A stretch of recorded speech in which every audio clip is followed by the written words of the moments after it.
years I've done my own hair coloring, and I have found this has been my most favorite. It's the L'Oreal Color Expertise Express, and this comes in many different shades. In the summer months I tend to go a lot blonder, so I'll go with the lightest kit that they have. But in the fall and the winter time, I just feel like with my skin tone and so forth, this shade works the best for me. And this looks really, really dark on the package, but by the time I'm done, you know, it's not this dark. This is the 6.1 Cooler Light Ash Brown. Do talk with your hairstylist about which colors you can use on your hair, because, and I don't know what happened when I was a teen, but I had like tried to go real blonde and I didn't like the color, and then I think one tried to go darker and then tried going to an ash, and somehow it turned my hair color green. So there are some mistakes that you don't want to mix certain colors with on your hair. So make sure you do talk to your stylist about what would be the best color for your actual real hair color. My natural hair color has always been a mix of red, brown, blonde, little ash blonde in there as well. It's just a real mix of stuff. But the older I've gotten, the darker it's become, and now I'm probably a good 50% gray at this point. And I blame that on my husband and my kids. Anyway, so this is the best thing. I love it because it's a two-part process. You put a base color on and then you paint in the highlights how you want it. I have, in the summer, like I said, when I wanted like an all-over natural blonde color, and I'm a big advocate of just hair looking natural. I don't like chunks, stripes, and things like that people know you're coloring your hair. I like it to be very, very natural looking. So I will put the highlights in and comb them through all over so that it has a very natural blonding to it. So today, like I said, I'm going to go with this light ash brown. You're going to be amazed because when you see the base color after this has been on my hair for, and it says 20 minutes, but because I've got some stubborn grays, I leave it on for at least 45 minutes. And I've never had a problem with it. I've been using this product for at least 10 years. So I leave it on, rinse that out, and then put the blonde highlights in. Again, so I've colored my hair over the years. I've even had the salon do it a couple times, and never was really quite happy with what I got out of the salon that I was going to. And it was costing me $130 to $150. And I don't know about you, but I don't really have $150 every 4 to 5 weeks to be coloring my hair. So this cost about, usually retails about $16.99, but a lot of times I'll wait till I see coupons for it, $2 off, $4 off, and I'll buy a couple of packages while it's on sale and use the coupons and have these on hand. And then that way it only works out to be about 14, 15 bucks. How can you beat that? So this particular product is the L'Oreal Color Expert Express. And I love it because it's a two-part process. First you put a base color on and then you paint the highlights in. And I'm going to show you how to do that. Okay, so you will get in your box one of these, which is the Multi-Tonal Cream Developer in a nice squeeze bottle. It'll make it easy to apply.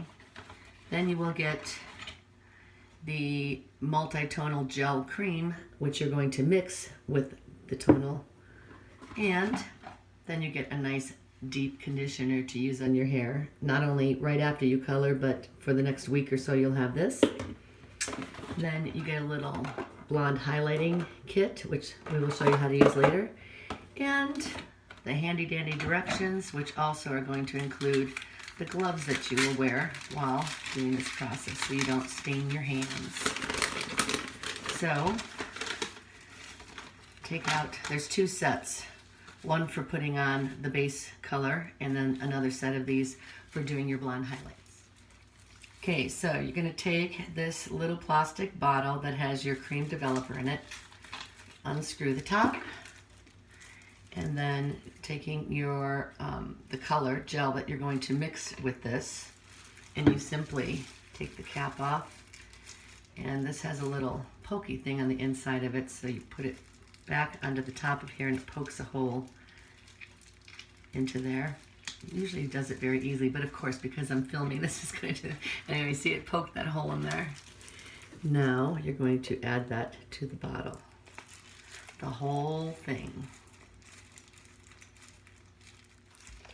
Make sure you get every bit of that out of here because you want to have all of it inside here to mix. Put on your cap, and you've got this is still covered, and you're going to shake this really well. That's going to be your base color. Shake, shake, shake, shake, shake, shake, shake your hair color, shake your hair color. All right, now that that's been shaken sufficiently, you can pop off this cap, and now you're ready to apply that. So first, I'm going to comb my hair out, and it's going to look really ratty right now from sleeping on it all night, but just brush it all out so you don't have any knots in it because you're going to be combing through some of this color. Now, because I lighten my hair, I don't like really dragging through all the way to the ends because you can see these have been dyed many, many times and it starts to fry them and it'll break off. So you want to do this as carefully as you can. You're still going to always get a little bit of breakage and it just comes with lightening your hair. But since I'm just doing mostly my roots and then dragging the base color through, I'll try to take that through about halfway because I don't want to drag my lightening developer through the ends to fry them, okay? So if this is the first time you've colored, you can put the base color all over your entire head, okay? But I'm going to do this a little bit differently. So as you can see, you can see this pretty well, but my grays go to about there. I got a good inch to an inch and a half of gray going on there. Anyway, I find the easiest way to do this is to start on one side of your head, comb the hair over, and it's crazy because I don't get as much gray around here, mostly the top and at the crown, and very little in the back. My hair is naturally darker in the back. I don't know if it's like that for everybody, but my hair is always darker in the back. Okay, so you're just going to squeeze a little bit of this out. Take your fingers. You've got the gloves on so you're protected. And you're just going to rub that around to cover the gray. And then make another part. Oh, I can see those grays there. And squeeze that in there. And you're just covering the grays. Okay? Then go to the next part. And you squeeze that a little bit. Mush it around to cover just the gray part. And I keep doing this all the way to the other side of the head, and then I'll start going down the back, splitting in the middle, making a part right down the middle, add a little bit there, make another part, add it there, make another part, add it there. And if you've got shorter hair, you don't really have to worry about it, but because I've got longer hair, I try to not overly squeeze a bunch on while I'm doing the front because you want to make sure you have enough for the back. So you want to make sure that you're using just enough to cover the gray. Don't go crazy with it because if you're doing your whole head, you can get a little crazier with it if you got short hair. But if you got longer hair, you just want to do the roots because you want to make sure you have enough of this to cover the entire roots of your entire head. And if I have a little bit left, and there's a disclaimer here, I'm not telling anybody to do this. I do it, but I don't want anybody losing their eyesight and blaming me. I will take a little bit of this on a Q-tip and do my eyebrows because once in a while you get a few grays, or it just seems like the hair is lighter over here by the ends of my eyebrows, and so I will dye them with this. But you gotta be extremely, extremely careful and just put just enough so it's not dripping down into your eyes. So disclaimer, I'm not telling you to do it. If you do it, it's at your own risk, but it can be done. Okay, so I'm gonna keep on doing this and then I'll come back when I show you what it looks like after it has darkened. Another point too is this is kind of like where my natural part wants to go. It's not really in the center, it's sort of a side part. So make sure that that's the area that you get the absolute best coverage with, because obviously that's where the grays will show because of where you normally part your hair. Someplace over here, if you miss a little section or something, it's not going to be as noticeable. Okay, I'm going to keep applying, and then I'm going to speed this up. The magic of filming, so you don't have to be bored watching me do the whole thing. One thing I will say is make sure that you get all around the very front part of your face, because those are the grays that will show. And as you can see already, the part that I did here is already starting to darken. So I like to take a towel, an old towel, wet it down a little bit, and wipe that off because you don't want any skin discoloration from your hair color. All right, now we're going to go to the back.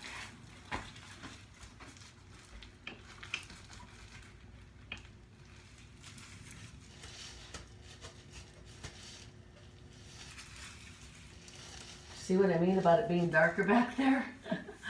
But the crazy part is the gray doesn't seem to be as crazy noticeable.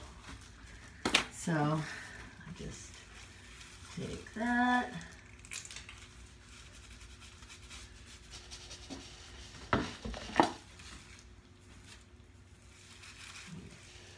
That.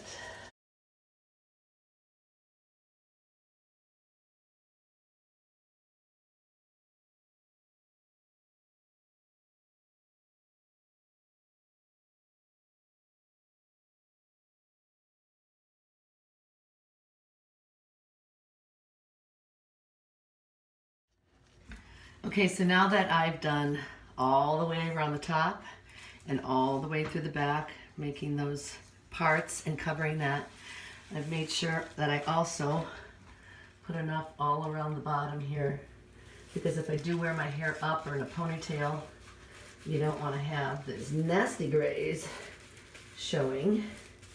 And then I make sure that I add a little bit more to the crown as well. All around there, and just lightly mix that in. You don't want to rub hard on your scalp, because some people are actually have a little bit of an allergic reaction to hair color. So again, before you use any kind of hair color, do a little test area and make sure that you're not breaking out or itching or have redness or burning in your scalp. My husband cannot color his hair. He literally is just like, after he takes it off, and he'll put it on for like 10 minutes, like less than half the time that it says to put it on. I don't know if it's the ammonia or what kind of developer he's allergic to, but he's tried to do his hair or mustache, and at the end he's like, I want to die. He's taking Benadryl for 2 days afterwards, so he's just learned to live with his gray now. But most women cannot, especially when you are a performer. So, okay, I'm just making sure that I'm getting all that coverage on the roots. And I'm going to leave this on for a good 15 minutes or so. Let that really get my roots, the gray covered, and then I'm going to drag the little bit that I've got left in here, and I've got maybe a quarter of the bottle, about to there, through a little bit more of the hair, but not all the way to the ends. Okay, so it's only been about 10 minutes, but look how dark that hair color looks. Now don't let that scare you, because that looks like I'm going to have almost black hair. But when it washes out, it doesn't look like that. So don't be frightened. Just stay with me. Okay, so now this has been on the roots only for about 15-20 minutes. So now I'm going to take this and add it to the midsection and try to like comb that through. That way it's not a harsh line. You're not going to see right where the color stopped. And I'm going to do this kind of carefully in this front section because I don't want to take it all the way to the ends. But in the back, I can cover the whole thing because I don't really add too much lightening to the back. Maybe just the couple top light layers. Right, so you take that, you can squish that in there.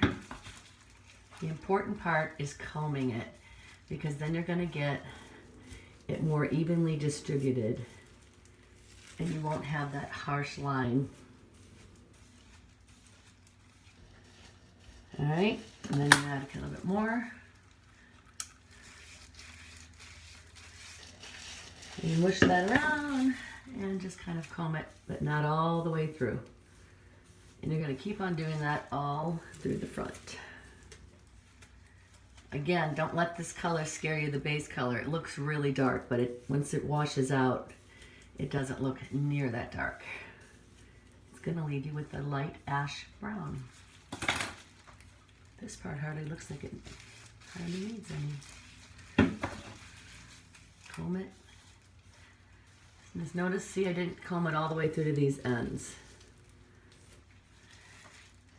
We're going to keep on going, and I will see you when I get to the back. It'll be fairly easy because I'm just going to split this into about 3 sections. Boy, I got some knots back there.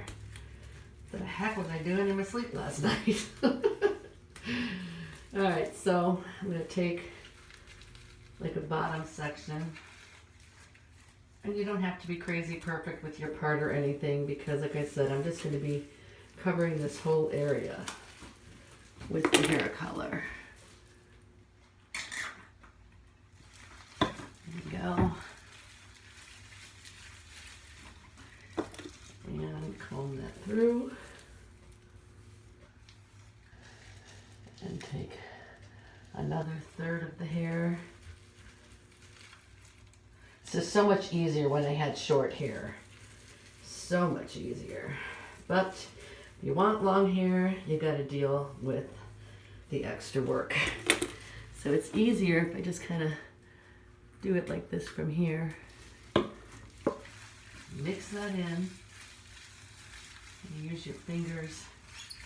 You can see it's coating it. And comb. And very gently comb through, because you don't want this hair coloring to be flying off of your comb all over your sink tops or the walls. And I neglected to say at the beginning of this, don't wear good clothing while you're coloring your hair. My daughter had given me this wraparound thing with Velcro that I hope stays closed, because otherwise this would be a whole different kind of video. Anyway, wear something old that you don't mind is going to be discolored from hair color. All right, last part is the very top section here. And it actually looks like it's already pretty much covered, but I'm just going to add a little bit more. I'm down to the very end of this hair color. Kind of rub that down and we are good. Okay, now just going to kind of pull that back and hit the crown again. And we're going to let this sit for another 10 to 15 minutes and then wash that out. I'm going to wash my gloves off here and wipe off all around this sink area that is now covered with some little splashes of hair color. Okay, at this point, I'm just going to take the back of my hair, twist it around a little bit, and put a clip to hold it up off my shoulders. And you want to take a wet cloth and wipe any of the areas underneath where your hair would go. Oh, I think I already got some on my back there. And wipe that off in any areas just around your hairline that you don't want your skin to be discolored. And you got to kind of wipe around by your ears, get all around there, and I think we're good.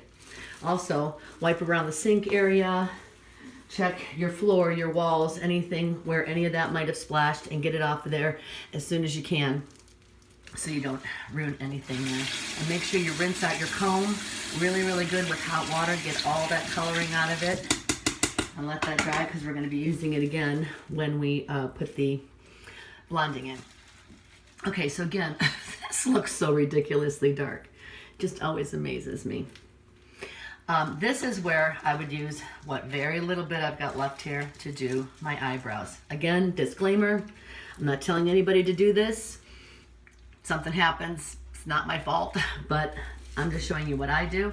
Take a Q-tip and I put just a little bit, and I'm going to very carefully put that just where the eyebrow hairs are. Make sure that you don't have a whole lot on there because, again, you don't want this dripping and going down into your eyes. I'll do the other one.